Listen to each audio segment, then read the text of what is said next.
আজকে আমি চিংড়ি মাছ রান্না করব। 10টা চিংড়ি নিলাম, এখন পরিষ্কার করব। এখন আমার চিংড়ি মাছ পরিষ্কার করা শেষ। চিংড়ি মাছটা এখন বাছতেছি, এপাশ ওপাশ উল্টে দিচ্ছি। অনেক সুন্দর দেখেন কালার এসে।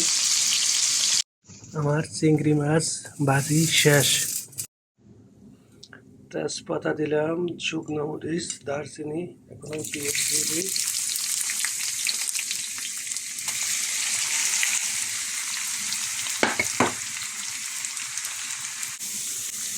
পেঁয়াজটা সুন্দরভাবে কষাইতে হবে। পেঁয়াজটা বাদামি কালার হয়ে গেছে। এখন মশলা দিয়ে দিছি, হলুদ, জিরা গুঁড়া, ধনিয়ার গুঁড়া, আদা রসুন বাটা। দেখেন, এটারে সুন্দরভাবে কষাইতে হবে।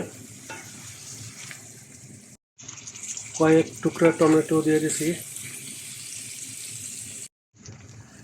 পেঁয়াজ এবং টমেটো কষান শেষ। এখন আমি চিংড়ি মাছ দিয়ে দেবো।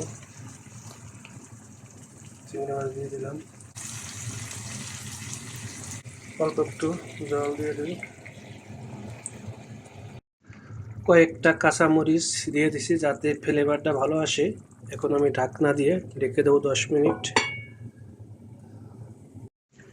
রান্না শেষের পথে, দেখতেই পারছেন কি সুন্দর কালার হয়েছে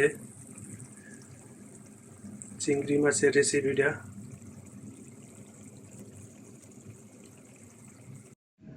চিংড়ি মাছ ভুনা করলাম, অনেক সুন্দর হয়েছে।